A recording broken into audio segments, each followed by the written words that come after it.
I'm so glad you're here listening to the Sustain Your Passion podcast. I'm Genesis, your host and business development expert. If you're ready to make a bigger impact and income while helping others, then you're in the right place. Thanks for joining me, and I can't wait to help you sustain your passion.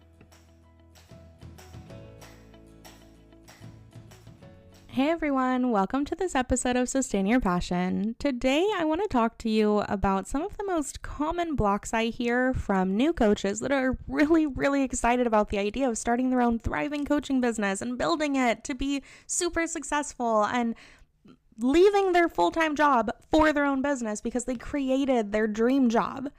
But there's usually some fears or doubts that hold them back that keep them stuck where they are, which might be either just dreaming about starting a business and never getting started. It might be setting up a business and a website but never talking about it. It might be doing all of that, selling a one-off session here and there, and then never charging rates that actually can replace your income, never figuring out how to scale your impact and help more people and sell bigger packages so that you're just always month over month kind of hustling and running for the next sale. So if you are stuck in any of those places and you feel like you might have a block or two that could get cleared out, buckle in because I've got like six things that I want to talk to you about that are really common fears that I hear that I'd like to speak to. So first, you might think that there's so many coaches out there already, so no one needs your coaching service. Now, first and foremost, you're right. There's a lot of coaches out there. There's also a lot of places you could get a cheeseburger from. There's a lot of places you could get coffee from. There's a lot of places you could go to the doctors at. There's a lot of places you could get facials or pedicures at. And all of them have the same potential for success or failure. The difference is that they have a visionary leader that is carving a path and saying, no, this is where we're headed and we're going to get there. And if you see that you've got a lot of competition as a coach, chances are you're spending way more time focusing on them than you are your own business. So of course, you're looking at their fancy pants like marketing funnels and website and social media content that they might have a team creating for them even, and comparing it to your brand new business that's like a couple ideas on some sticky notes and some content ideas in your phone notes app and thinking, well, I'll never get there because I'm here. And so obviously, nobody's going to need me. So why bother getting started? Because there's these other people that I'm comparing myself to. Well, first, I want to tell you to cut that fucking shit out, unfollow your competition, and stop comparing yourself. It's dumb. Sorry, but it's dumb. And if I could go back to my first year in business self and give me one real tough truth, it would be stop scrolling, stop just enviously staring at what other people are doing, and instead get to work carving out your brand and your business, because chances are they're going to be selling something else by the time that you get your shit up for sale anyway. So stop goofing off and stop wasting your time comparing yourself, and instead get clear on, if not everyone needs you, then who are the few that do?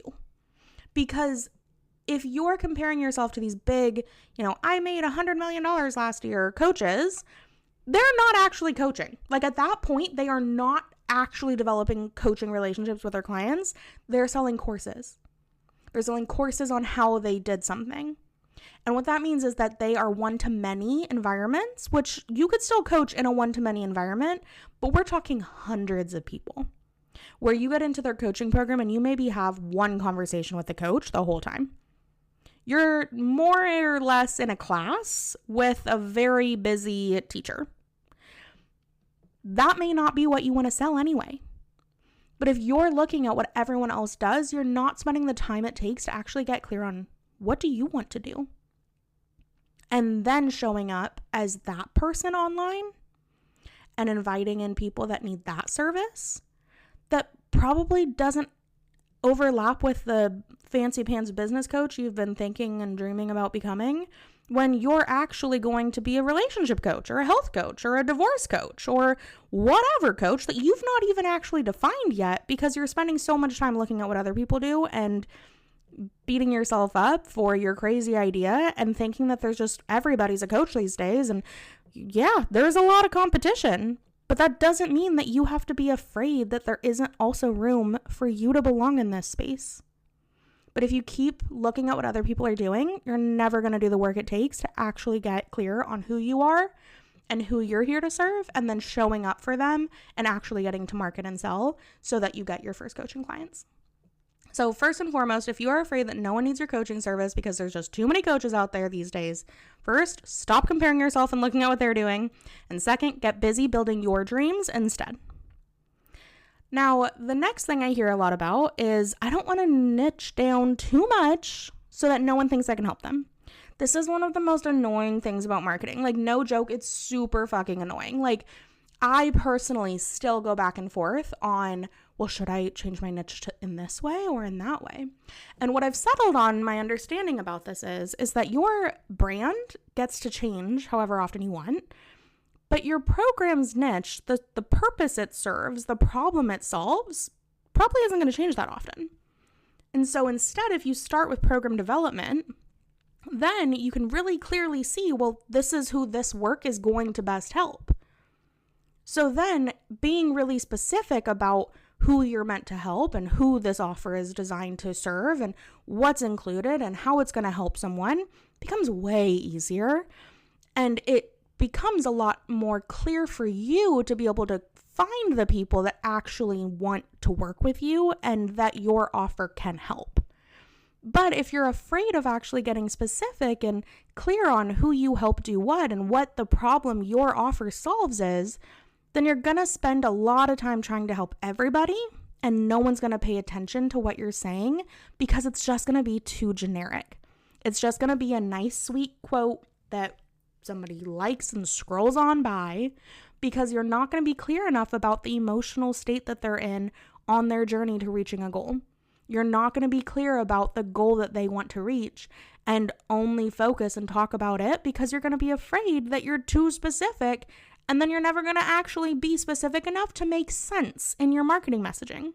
And then you are going to create the reality that nobody wants your help because you're not being clear about who you can help. And so don't do that. Get more specific about what your offer is, who it helps, how it helps them, and then go market it. But that does require niching down. And I promise it really does work this way, that the more you are niche down, the more you can sell. Promise. Like, there's a couple episodes I have on this topic. Like, go listen to them if you don't believe me. Okay. Third thing I hear a lot is I'm afraid of being seen as salesy by my friends and followers. Do you know how many times Target has sold to you? Probably in the last month. Every time you see their brand logo, every time you see their commercials, every time you get an email from them, every time a friend tags them, every time you're scrolling on social and you see a hashtag founded at Target or whatever post or account, like, you are being sold to all the time. But you don't even register it because you like Target. So it doesn't upset you when you get an email from them because you like the brand. You want to know that you could get 10% off on sheets this weekend. You like knowing that they just partnered with Ulta or whatever, and now you can get your favorite makeup products while buying your favorite underwear at Target. People don't mind being sold to by brands they like.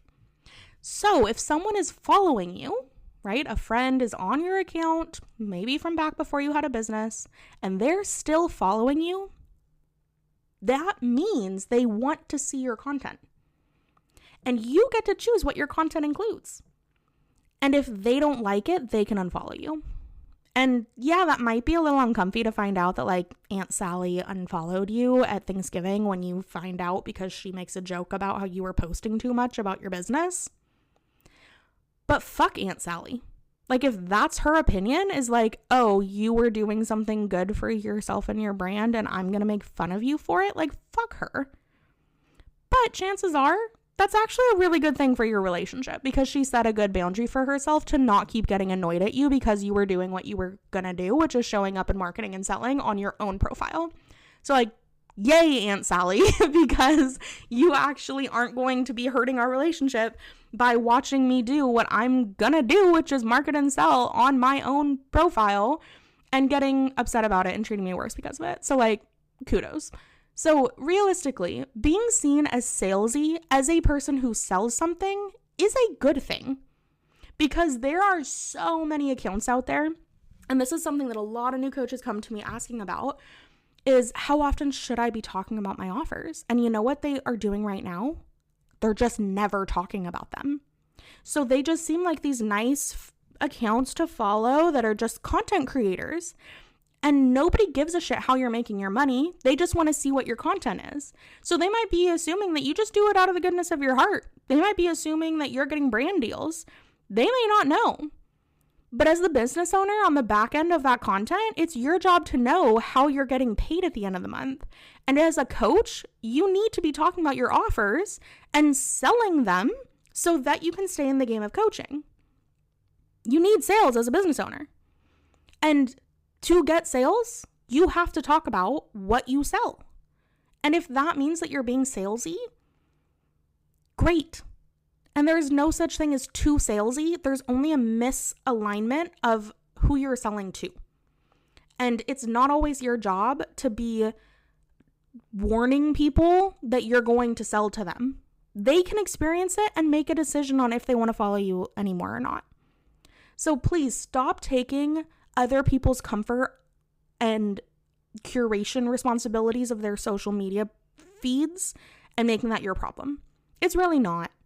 You just think about Target. Like, Target does not give a shit if they post too many times for one of their followers about their sales, right? Like, they expect people to unfollow them. But if at the end of the day, what you're really afraid of is marketing and not making sales, then you probably need to improve your marketing skills and your sales skills. And that's something you could actually work on. But not showing up and not selling and not marketing, sure as shit isn't going to fix that problem for you. You are just going to make it a bigger, scarier problem to deal with when you finally decide to look at it and work on it. So please, please, please do not worry about being too salesy and allow people to unfollow you. Know that it's your space. You are creating a place that your ideal client belongs in. And you're curating a community for them. And if somebody doesn't want to see your content, there's an unfollow button. It's really not that hard to push it. So don't make things that aren't your problem if what you really want is to show up and confidently share about your coaching. Okay, the next thing that I hear a lot about is, well, I can't charge that much. Like, I'm only making $25 an hour at my job right now. Who am I to be charging like $75, $100 for every session? And, if I were to package that into a 10-week session, like that's $1,000. How am I supposed to charge $1,000 for something? Here's the thing. People invest at the level in which they are committed. So you could charge $20 for a session and you're probably going to get stood up a whole lot. You could charge $150 and you're probably going to get stood up a whole lot less. You could charge $500 an hour and you're not going to get stood up. People will show the fuck up to their calls. They will come prepared. They will be ready. They will have questions. They will respect your time and be grateful that they get to work with you. The value that you place on your time creates the experience.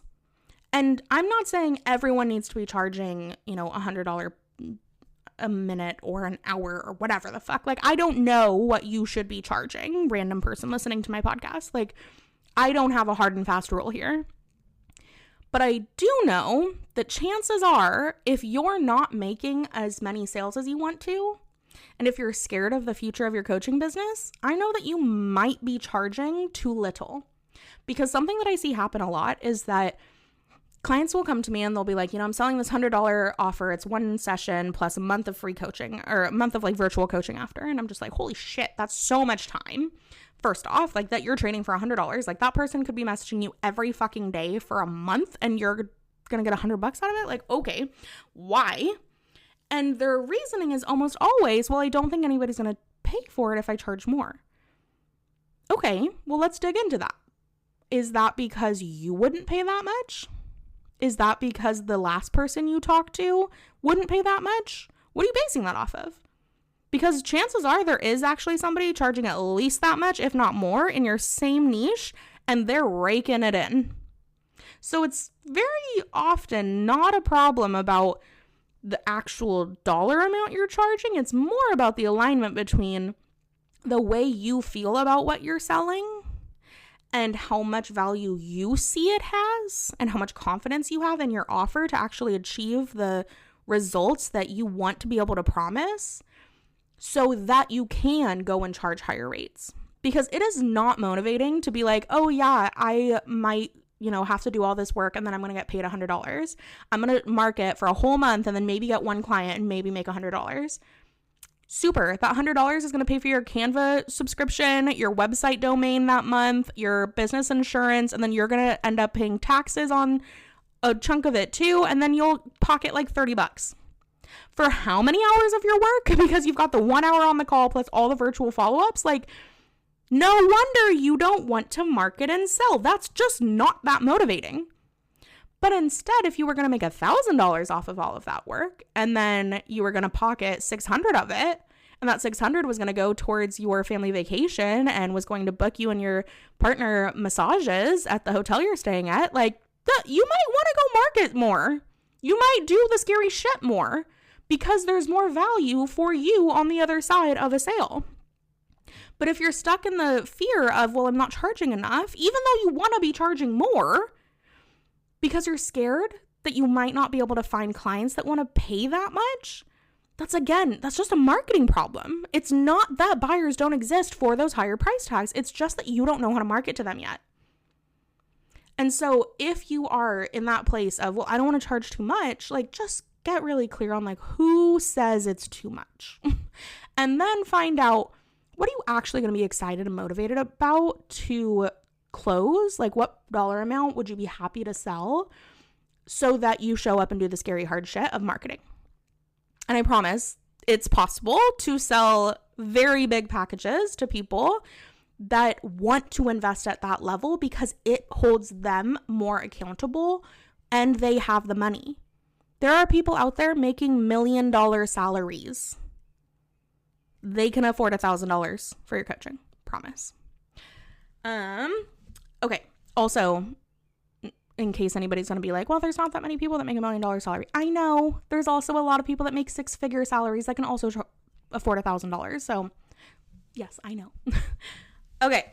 The next thing I think about when I consider, blocks of people that want to get started but are too nervous is that they are afraid that they're not actually going to be able to help their clients reach all their goals and that they're going to feel like a fraud. And to that I say, again, get really clear on, well, what is the goal that you do think you can help with? And if that's the goal from, let's say, I don't know how to sell my coaching, all the way to I've sold my coaching, do you know that process? Can you teach those lessons? If someone does all the things you provide them to do in your program, if they show up honestly to your calls, if they put their mindset blocks out there and you coach them, could they reach those goals? You know what? Oftentimes I hear from new coaches, the answer is no. They feel like a fraud because they're not really sure what they're selling. So of course they feel like a fraud. It's kind of like saying, I'm going to sell you auto mechanic time. Like, what the fuck does that mean? Are you going to be able to change my oil or not? Right? I'm going to sell coaching. Okay, what does coaching mean? Are you going to be able to help me reach my goal of losing 10 pounds this month or not? What does that mean? Right? Coaching is a method. Coaching is not something that you could be out there marketing as like, I have coaching, buy it. Like, get more specific. Develop a clear curriculum. Create a transformational program around one specific goal and stop trying to help everyone with everything. Because realistically, you're just not going to make sales if you don't do it this way. And I know it's really tempting to look at those big creators with millions of followers and think, well, they talk about everything under the sun. Yeah, they also may not even be selling a coaching program or coaching. You may never get to talk to them. They might sell a course. is that what you want? Do you want to be selling courses? Like, that's a very different marketing style. This podcast is specifically for coaches. So if you are sitting there thinking, I want to build my coaching business, but I'm not sure I'm going to be able to help my clients reach all their goals, and I'm going to end up feeling like a fraud, the answer is to not try to help your clients reach all their goals. And if the goal you want to help your clients reach is going to take more time than a single session, which things like building a business, marketing your programs, losing 20 pounds, healing your trauma, helping your relationship get back on track after like a rift, like all of that doesn't happen in just one session. So chances are you actually need to be offering a bigger programmatic experience to help your person, your client, actually reach their goal. But if you're only selling them one session at a time, no duh, like it makes sense that you feel like a fraud, because you know you can't actually help them get the result they want in just a single session. So do the work to carve out a very clear program, develop the materials for it, and then go out and market it. And I bet you won't feel like a fraud, and I bet you'll get clients a lot easier. Now, the last thing I want to talk about is the fear of sounding arrogant if you talk about your qualifications or teach lessons in your marketing messages. Now, I work with really, really smart people, and they have so much to say, and they want to help people. But sometimes there's this fear of, well, what if people think I'm arrogant? What if, talking about the fact that I have a master's degree or a PhD, or that I have this certification, or that I've been doing this work for 20 years, makes me sound arrogant? To that, I'd say the person who's going to perceive you as arrogant already had a negative perception of you, and sorry, but we can't fix that. We can't make it so everyone likes you. That's just not possible. But what we can do is help you not care so much about if someone who is committed to not being nice to you thinks you're arrogant. Their opinion of you is none of your business. It's not your problem, and you're not there to help them. If someone thinks you're arrogant because you are well qualified to teach the things you teach and do the work you do, they're not your ideal client. So realistically, your marketing is not for them. So it's actually kind of good that they didn't like it, because that means you repelled away the wrong people, which also means the flip side of that you're pulling in the right people. And so if you're nervous about talking about your qualifications, I wonder if it's more so that you don't know how to talk about it, less that you actually don't want to, but more so, how do you talk about it in a meaningful way for the audience so that it doesn't just sound like you're boasting? And to that, I would say, well, teach a lesson first, and then share about your qualifications as reasoning for why someone should trust you in that lesson, right? So don't just post, I have a degree, cool, awesome. So what, right? How does that help me?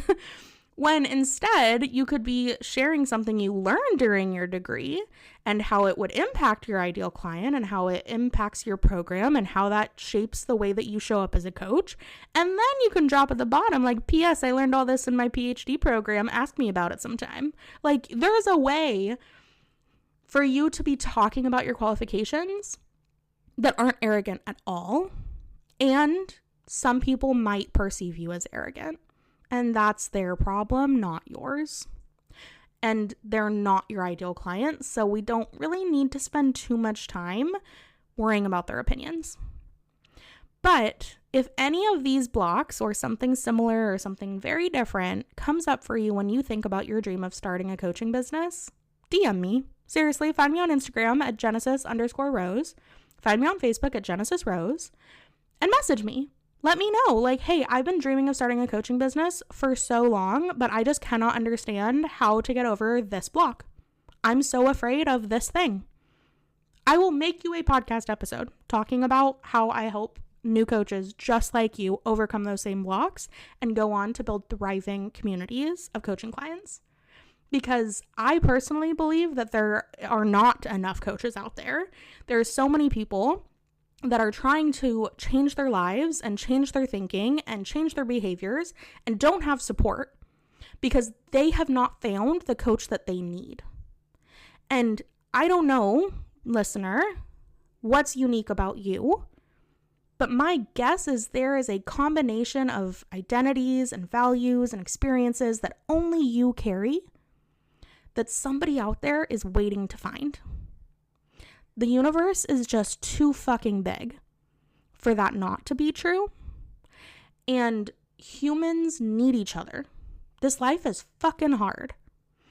And if you know that you feel called to help other people reach their goals in easier ways than you had to, or that inspires you to get out of bed in the morning, like if your vision of a coaching business one day is what you want, if you know in your bones you're gonna build a coaching business, and you're tired of these or other fears blocking you, I'm here to help. And that's exactly what I do with my clients every month in our group program, Passion to Paychecks, which might be having a new name soon, so keep an eye on that. But we meet twice a month and we talk about these and every other block, mindset-wise, tech-wise, program development, sales, all of it, to go from just dreaming about being a coach to actually having coaching clients. So if you are ready to stop wishing and start working for your dream, DM me, let me know what's on your mind, and if it's a good fit, I'll invite you to join us. All right, everyone, I hope this episode was helpful, and seriously, follow up with me if you have follow-up thoughts. I'd love to hear it, and I'll be back next week with another episode. Thanks. Bye. Thank you so much for listening to this episode of the Sustain Your Passion podcast. If this episode helped you gain a bit more clarity, courage, or confidence, please share it with your friends on social media or in a text. It would mean the world to me. Thanks in advance for sharing this episode. I hope you have a great week, and I'll talk to you soon.